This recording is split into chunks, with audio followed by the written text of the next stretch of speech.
అనగనగనగనగా మా చిన్నప్పుడు మా ఊర్లో, మాది నెల్లూరు జిల్లా అండి. నెల్లూరు జిల్లాలో బాలాజీ నగర్లో మేము ఒక నలుగురం ఫ్రెండ్స్ ఉండేవాళ్ళమండి. నా పేరు రమ్య. నేను కాకుండా కృష్ణ, సోము, పప్పు అని ఇంకో ముగ్గురు ఫ్రెండ్స్ ఉండేవాళ్ళు అనమాట నాకు. మేమందరమి మంచిగా కలిసిమెలిసి ఆడుకొని ఏమైనా తెచ్చుకున్నా అందరమే తినేసి ఏదన్నా ఏం చేసినా నలుగురం కలిసి చేసుకునేవాళ్ళం అనమాట. మా అందరూ ఓకే కానీ మాలో సోముగాడు ఒకడు ఉన్నాడు కదా, వాడు పరమ స్వార్థపరుడండి. వాడేంటి, వాడు ఏం తెచ్చినా ఎవరికి పెట్టే టైప్ కాదు. ఏ మంచి వస్తువు వచ్చినా అది నాకే కావాలా అనుకునే టైప్ అనమాట. ఒకరోజు ఏం చేశాడు, ఆ సోముగాడి తాత మరిగన్ని స్వీట్స్ పట్టుకొచ్చి ఇచ్చాడనమాట వాడికి. ఇస్తే వాడు మాకు చెప్పలా, చెప్తే మాకు పెట్టబడుతుంది అనేసి వాడు ఏం చేశాడు, చక్కగా ఇంట్లో దాచిపెట్టేసుకొని అక్కడే తినడం స్టార్ట్ చేశాడు.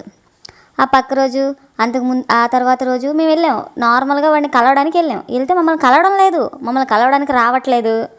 ఏమైంది వీడికి, ఎందుకు మాతో ఆడుకోవడానికి రావట్లేదు అని మేము అనుకుంటున్నాం. మాకేం తెలుసు, మాకు తెలియదు కదా వాళ్ళ తాత స్వీట్లు పట్టుకొచ్చి ఇచ్చాడనేసి. అలాగా ఒకరోజు వీడు మనతో ఆడుకోవడానికి రావట్లేదు, వీడి హెల్త్ ఏమైనా పాడైందేమో చూద్దాం పదండి అని చెప్పి వెళ్ళాం. 2 రోజుల తర్వాత మేము వెళ్ళేసరికి వాడు ఏం చేస్తున్నాడు, వాడు దాచిపెట్టుకున్న స్వీట్స్ అన్నీ బయటికి తీసి చూశాడు. ఎన్ని స్వీట్సా, ఒక్కడే తినలేడు, మాకా పెట్టలేదు. ఏమవుతాయి, 3 రోజులుగా అవి నీట్గా పాడైపోయిన తర్వాత ఏం చేస్తాడు, వాటిని చూసుకుంటా ఏడ్చుకుంటా కూర్చున్నాడు. మేము చూసాం అప్పుడే వాళ్ళ తాత కూడా లోపలికి వచ్చాడమ్మా. లోపలికి వచ్చి చూశాడు.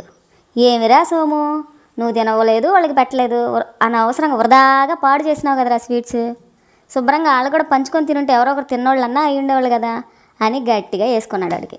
దీన్ని బట్టి ఏమర్థమైంది, స్వార్థం అన్నిసార్లు పనికిరాదు. మనం తినాలి, మనతో పాటు వాళ్ళకి కూడా పెట్టాలి.